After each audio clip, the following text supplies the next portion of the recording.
There's a new comedy room in Las Vegas, and it's at the Ahern. It's called the Ahern Live Comedy Showroom. And my guest will be performing there this Friday and Saturday, November 24th and 25th. He's a contradiction because he is both well-known in the world of comedy and unknown. He's Murray Langston, the unknown comic. For ticket information, go to ahernhotel.com, and you can follow Murray on Facebook and what used to be called Twitter, now X. And Murray, welcome to the show, and take your bag off, please, so everybody can see you. Just gave me hairdressers. They gave me this permanent wave. How you like it? Not bad, huh? I love it. Anyway, hey, yeah, thanks. I am old, you know. In fact, just last week I got a facelift. Check it out. Okay. Oh, nice. What the heck? All right. For those who are listening, he just turned the bag around. I love it. Bag off so you can see what I really looks like. Oh, now that's frightening. That is scarier, isn't it? I wasn't expecting that second. I wasn't expecting that second one. Hey, yeah, I know. It's pretty. But I am pretty, like I said, and that's without makeup. You are. Yeah. I was trying to think of Thank you. Welcome to the show, and I think you remind me of. I get Christina Aguilera a lot. Yes, I was going to say that, or Barbara Streisand, either or a mix of the two. Okay, so who were you going to say? No, that's who I was. No, I'm trying to remember. It would have been. Boy, I just did a brain fart here. I'll get back to it. I'll remember. I just did a real fart. Okay, so anyway. Okay, my most important question I think everybody wants to know is: did you ever accidentally put a plastic bag over your head? I tried it with a plastic bag, but I kept blacking out after the first joke. I even tried a vacuum cleaner bag, but that sucked. Hey. Anyway, yeah. So. When do you remember? When was the last time you were in Las Vegas performing? Do you remember when it was? It's been a while since I've been in Vegas. I actually just got off a cruise ship. It was a fun gig with Paul Anka, the Temptations, the Letterman, the Beach Boys, a whole slew. And I was the comedy act on the ship called the Malt Shop Cruise, which I've done several times. It's all these acts, you know, and it's a blast. I got to take my daughter with me, so we had a blast. Just got back a couple of days ago. Excellent. So I'm all prepared and raring to go again at the Ahern, which probably will be my last gig. I'm thinking. Really? Yeah, just not really interested in working anymore, to be honest with you. I rarely work anyway. The gig, I work maybe once or twice a year at best when I do work, and yeah, I'm just enjoying my life so much that I don't like to travel that much either. So that's one of the reasons. Unless I can drive you. I love Vegas, so I'm going to have a blast in Vegas at the Ahern. I have a bunch of friends coming over. They're not real. I get them from Rent a Friend, $10 an hour, but it'll cost me a little bit. It's always worth it. It is, isn't it? Just for your ego. Yes. Ahern Hotel. It's a new hotel. I actually stopped there. I was in town a couple months ago. It's very nice hotel. Have you been there yet? Not yet, but I plan to go to see you. So yes, I will definitely come.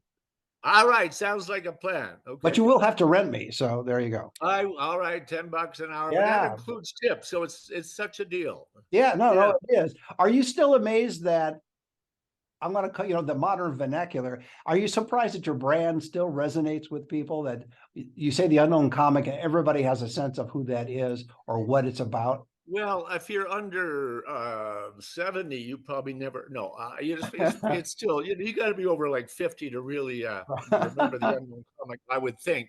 So we'll see. But it's because I did work a club last year, Ventura Comedy Club, and it was mostly young people, and I was worried whether my shtick, because it's a different brand of comedy today than it was from my generation. But man, it just kicked butt. So I generally kick butt because I'm not trying to say anything. I'm just trying to be silly and funny and have a good time, and it seems to work. So I'm really happy when I do my shows. They've been really fun.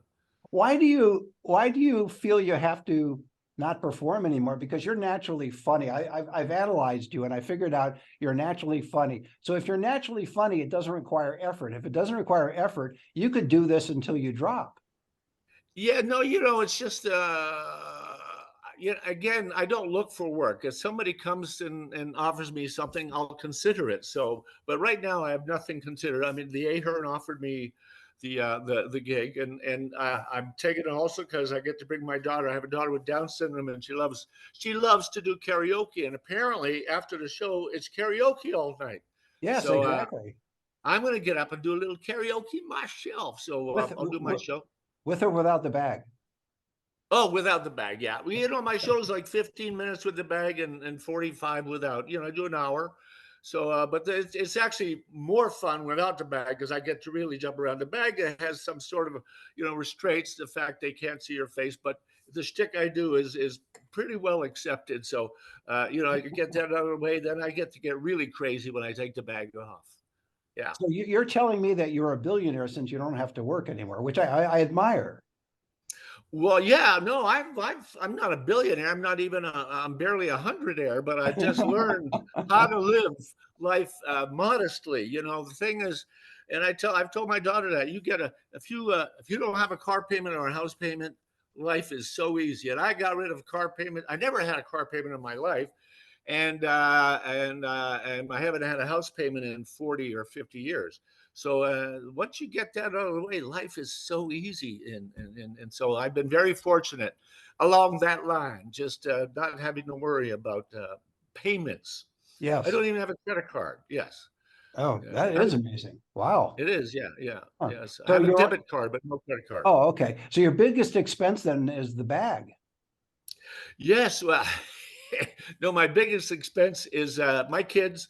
They're still there, and I have two daughters, and Right. they're great. But yeah, I just helped my older daughter get into a house, so that's really cool. And yeah, no, I'm like I said, I'm happy like 98% of the time. In fact, I wrote a Excellent. book called How to Be Happy 98% of the time, and Well, and you have two books you wrote, right? There was an I have a couple. Oh yeah. Oh, I have this one. My bio, Journey yes, Through the Unknown. Journey Yeah, Through the that's Unknown, available Journey on Through the Unknown. Amazon. It's got a Absolutely. lot. It's on Amazon, yeah, or you could go to Murray Langston on Facebook, and I think I have a website somewhere, but yeah, that's Okay. because my life, like I said, I've partied all night with Elvis. I've been threatened by Frank Sinatra. How many people can say they spent Christmas Eve with Lucille Ball, just her and her kids? I did. I got to spend Christmas Eve with Lucille Ball. Uh, Jim Carrey did his first TV show with me. I mean, my life has just been a heck of a ride, and it still is, still continues to be. And it's amazing. You were born in Nova Scotia in Dartmouth, right? Nova Scotia, Dartmouth. Yeah. How do you know that? You've Well, been just researching, haven't you? Or is it written on your underwear? it's Which right on is my it's on my arm here. So it's okay. All right. Yeah. Yeah. I but was you born left. in Nova Scotia, and then I happened to I spent a year in the Canadian Army, and then I got discharged for flat feet, and I wanted to come to Hollywood. So I crossed the border and spent 4 years in the American Navy on an aircraft carrier. So, and then I spent 6 months in the Girl Scouts, broken in twice. That wasn't pleasant. But no, so yes, I'm a vet. I spent my 5 years almost in the military in my younger years. But how did you decide to pursue a career in show business? Like a lot of comics of my generation, Steve Martin included, I was very much affected by watching Jerry Lewis movies when I was 9, 10, 11 years old, and went, wow, I don't know, something about that just attracted me. And I said to myself, I got to get to Hollywood one way or the other. And the way I did it was by joining the military. And I was in like 62 to 66. So that was when everybody was going to Canada. And I went the You're opposite the opposite way, yeah. way, and someone said, you should put a bag over your head. Uh, uh, and that stuck with me for years later. But yeah, so I ended up after my military service, I went to Hollywood, and then just I worked a lot of odd jobs, selling shoes. I sold shoes at J.C. Penney's for a while, but that was during the miniskirt craze, so it was a blast. And then my first job was actually getting on Rowan and Martin's Laugh-In, doing an impression. But that was my first job, but then from that, Well, you did a couple of impressions, right? Fork, tube of toothpaste. I did a fork, I did a tube of Grandfather toothpaste. clock, right? Yeah, I did all those on Laugh-In, and then I thought I was going to be famous because Tiny Tim had made it huge, And I remember, when I did the fork, Rona Martin did a lot of funny lines about me. They said, we found this one guy said, I found this guy. He does an impression of a fork. And the other guy said, well, where'd you find him? What do you mean, where'd I find him? I was having dinner and he was next to my plate, and it was such a stupid impression. I weighed like 90 pounds at the time. And so I just came out and basically just, did this, a fork. But I didn't get the recognition that Tiny Tim got. I would walk around the street looking like a fork. But anyway, a couple years later, as I was struggling trying to get various odd jobs, I did a pilot with Roger Miller called Sight and Sound, which didn't sell. I did some plays. I just was, like most people, just struggled, and then I ended up becoming partners with a guy, and we opened for Red Fox, and he had a nightclub on La Cienega, and became very good friends with Red over the years. And that was an interesting period of my life because we did this really, very dirty material opening for Red. Well, Red did dirty material too. Oh, I know. Well, so we had to. But it's interesting. Like I said, I just did this cruise ship with the Temptations, and Otis is the only remaining member. And I talked to him because they used to hang out there in those early years. And I used to be friends with Dennis, the lead singer. But anyway, from that, at the Red Fox Club, I was working with a partner with a guy also named Freeman King. We were doing sketches together. He was one of my, became one of my close friends. Freeman and we were like the only black and white comedy team at the time. But then along came Tom Dreesen and his partner, Tim Reed. They were Tim and Tom, and we were Freeman and Murray. And we got a gig all of a sudden on Midnight Special. And Ray Charles introduced us, which was very, very cool. So you imagine this little kid from Canada. Next thing I knew, an agent saw us at Red Fox Club and had us audition for the Sonny and Cher show. And Sonny and Cher show. And the funny thing is, we did all this really. We didn't do anything but sort of raunchy material as we were performing the sketches. That's all we knew. And it didn't really click well with the producers. But then this one producer, Chris Beard, he looked at me, he said, weren't you the fork on Laugh-In? And yeah, that was me. And he was one of the writers at the time.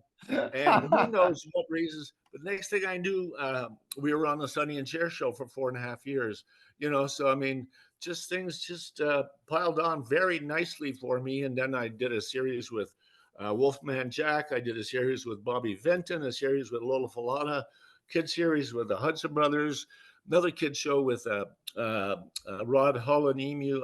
I just did a lot of acting. There was all acting jobs as a comedy actor, and I worked quite extensively during those few years. I did like almost 800 TV shows, if you can imagine. Quite a record. And then I said to myself, I'd like to own a nightclub. So I bought a nightclub restaurant called Showbiz, and specialized in ribs. And interesting place because I was only like 31 by this time, 31 years old. And people like David Letterman started at my place, got his dog there. Remember his dog, Bob? Actually walked in the back door of my club and Letterman took him home. Deborah Winger, the actress, who was one of my waitresses. Gallagher started there. So many people started there during those years. But I had it for like 2 years. And the money I made, which wasn't tremendous. I mean, compared to what they make today. I mean, like I was on the Sonny and Cher show, we made like $1,200 a week. That was it. So it was we were making my salary was like maybe $35,000 a year. So that was not big money, although at that time it was. But anyway, so what happened is I lost my butt in the nightclub after 2 years. I didn't have a penny, and that's how the Gong Show the Unknown Comic got created, though. Because the Gong Show had already been on the air for like 6 months, and I'd heard about it. And I heard that if you're in the union, they had to pay you if you're on the show, whether you won or lost. So that's what clicked with me. And I said, well, I could make a couple $100 there. And I said, but I didn't want any of my friends to see me because I'd done all this television work. It was embarrassing to think, but I did need the money. So I said, I came up with the idea, I'll put a bag over my head, tell a couple of jokes. Nobody will know it's me, and I make a couple $100. And what happened is the first show, I mean, obviously still remember the first joke when they introduced me. I came out and I ran up to Chuck Barris and said, "Hey, Chucky, you and your wife ever make love in a shower?" And he said, "No." I said, "Well, you should. She loves it." And audience loved it. And after the show, Chuck came running up to me and he said, "That was great. Can you do another one?" Which was interesting. It showed his smarts. So Chuck, his thinking was he insulted all these acts because that's what the writers gave him to as material. So he liked the fact that I gave him vulnerability by insulting him.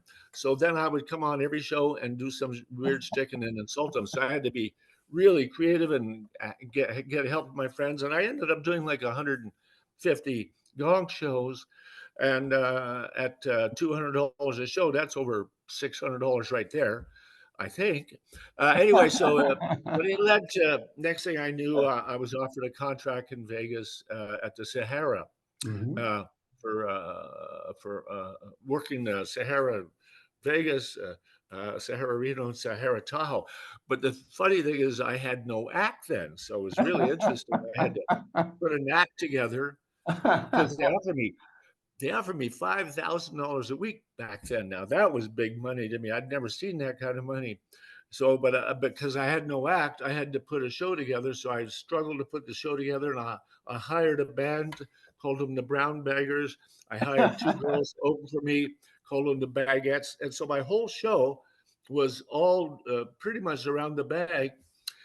And somehow got great reviews and kicked butt with that show. But the only thing is, I was getting 5,000 a week, but the show was costing me about 7,000 a week because I had to pay everybody's salary, their hotels, their food, all that stuff. So, so I was never really a good businessman, except for the fact I never paid for I never bought a car on time. I always paid cash for a car, even if I wrote a lot of junkies, and I haven't had a mortgage, like I said. Yeah, you're living modestly, which is your only mistake was paying the band more than you were getting. By the time no, the band was good. They were a really asset to the show. And my show was really fun back then. But as I got better, because I spent a lot of nights struggling because I was very new at it and having to do an hour show. I really had to struggle. There was a lot of painful nights, as I recall, but I got better and better, and then eventually I was able to drop them and work on my own and make some money for a change. Yeah, so which was good. It's hard to believe I started out with nothing 50 years ago and still have most of it left. Something like that. Yeah. An inside note for people who don't really care, but your point about doing the Gong Show and getting paid after scale, you also got paid into your insurance, so you're able to maintain your insurance through after as well. Well, yeah, but that was, I mean, the Gong Show was part of it, but like I said, I did almost 800 TV shows as a comedy actor, and I did about 15 films too over the course of those years. I even produced my own movies and directed and made a lot of people. I did a movie called Up Your Alley about homeless people, which I wrote and produced with me and Linda Blair from The Exorcist, and that did well too for a little movie that I made for $100,000. It made the theaters and did very well. Yeah, you seem the opposite of a typical performer that grew up the way you did and performed the way you did. And what I mean by that is you don't seek the limelight, and there are so many showbiz people that always seek the limelight, even when they get into their 80s, their 90s, whatever. George Burns, for example, who is really funny. But I'm not like George Burns. I'm just like, a little bit famous amongst a very small group of people. Yeah, it's funny. I never, in the beginning, I think when I was very young, I thought, oh, I'm famous and all that. But then I realized it really doesn't mean a lot. What really means a lot is just enjoying your day.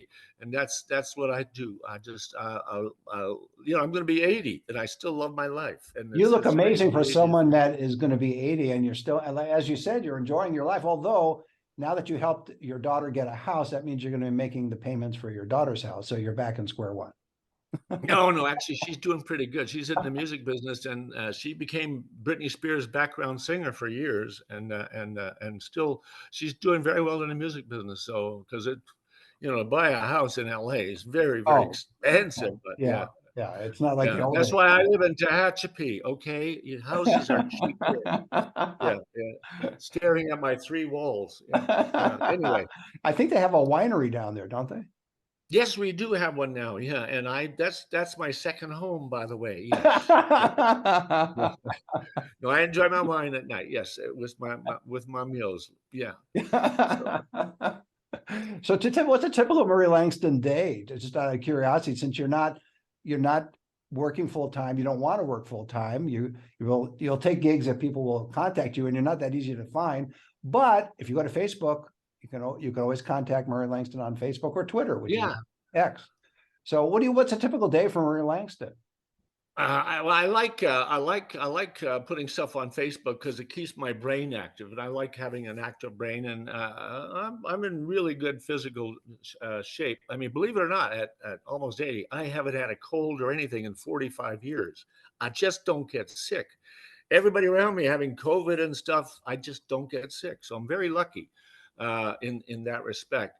And my energy is through the roof. I don't know. I wake up in the morning, I'm like an engine all day. Well, I got 3 acres here, so I'm always working on my property. I have a boat in the Channel Islands that I go to and hang out and go kayak and take my daughter kayaking. So I keep very busy just on my properties and taking care of my kids and figuring out what I'm going to have for dinner and then having a glass of wine or 2 or 3. So yeah, yeah, life is, like I said, it's dang good.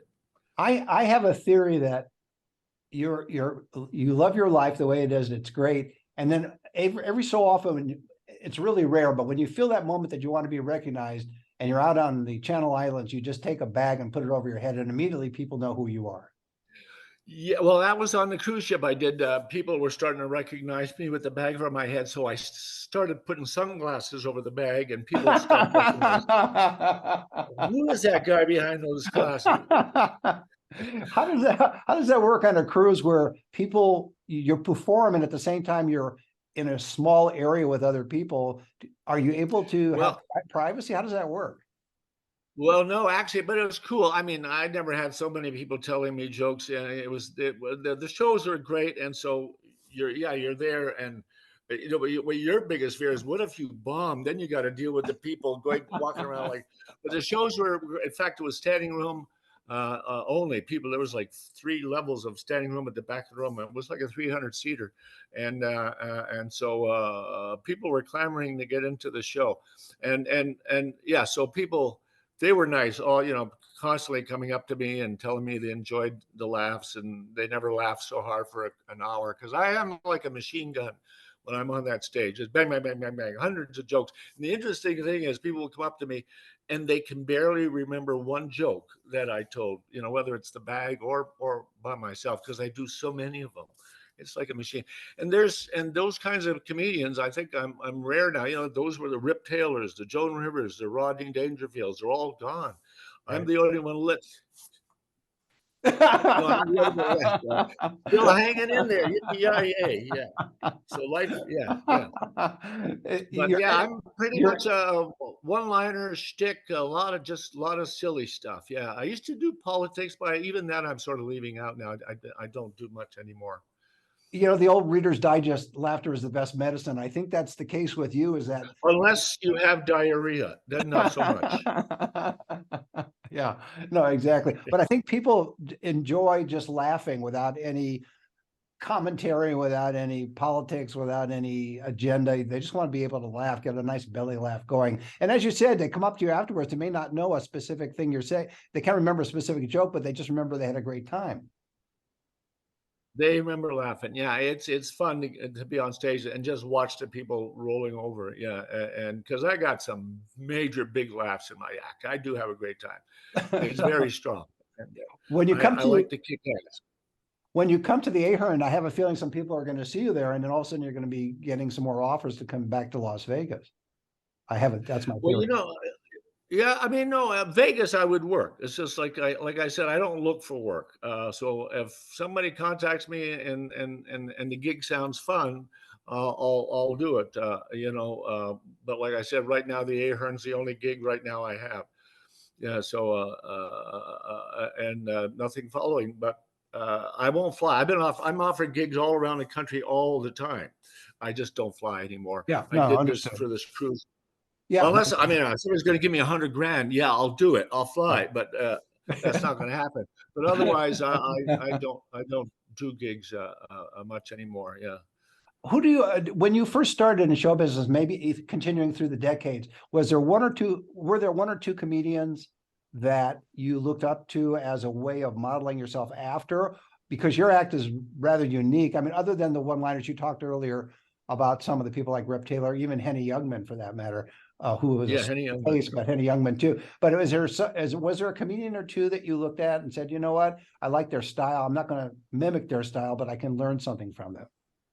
Well, I just, I was from the early Comedy Store days when I decided to start doing comedy, and in fact, I go back to history. I was there the day the Comedy Store opened. There's only a few of us left. The day it opened, there's a guy named Alan Bursky who was there, and Barry Levinson and Craig T. Nelson were there. They performed that night. Barry Levinson, the big director, and Craig T. Nelson, the actor, they were there the opening night of the Comedy Store performing. They did a sketch routines. I would say that the people I like, I got to hang out with Robin Williams, all those guys in the beginning. And I admired anybody I'd get on stage and do this for 45 minutes or an hour. So I just, but when I started, it's interesting because I thought about that back in the day when I first started working in Ahern Las Vegas. There were literally less than 100 comedians in the country that were making a living at stand-up when I was doing that. Now there's thousands and thousands. But literally from the top Bob Hope to guys just starting to break up because there was no comedy clubs that paid back then except for the Playboy Club. And a few various hotels around the country. So I was in a very select few when I started in the lounge, and with Rip Taylor. Oh, well, Jerry Van Dyke was a good friend of mine too back then. We were all hanging out together. I loved his act. We worked together many times in Vegas back in the day too. See, I ended up working with all these guys, Rip Taylor, I worked Rodney's club, Rodney Dangerfield. He owned a club in New York, so I worked there. So I got to know all of the guys on a personal level, and I admired almost everybody. There are a few, jerks in the business, but there are very few. And I write about them in my book, as a matter of fact. But your style is your own. Your style is your own. It was my point, though, right? I mean, you just. Oh yeah, definitely, because it's just. There's one-liners, but there have been other people doing one. But my style is very high energy compared to anybody else. Except Rip Taylor might be considered comparable, because he was pretty high energy with the confetti and everything. Right. But I don't. I also do areas in my comedy which it's very wide, because you got the unknown comic, then you got me, and I don't just do one-liners nonstop. There's impressions. I'll do magic. I'll do songs. It's a potpourri of all different kinds of comedy. I'll tell some of my favorite jokes, which very few comics do today, but they're killer jokes, and I'll sprinkle it with those. So my act is really a mishmash of all kinds of different kinds of material. Well, I think that's a great way to leave it. My guest has been Murray Langston, the unknown comic. He's performing at the Ahern Live Comedy Showroom. Ahern, yes, Ahern Live Comedy Showroom this Friday and Saturday, November 24th and 25th. For ticket information, go to ahernhotel.com, and you can follow Murray, as we mentioned, on Facebook and on X, formerly Twitter. And Murray, thanks for being on the show. Well, thank you, and thank you for the massage last night. My buttocks are still tingling. Yeah, but seriously, next time, no biting. No biting. Okay, fair enough. See you next time.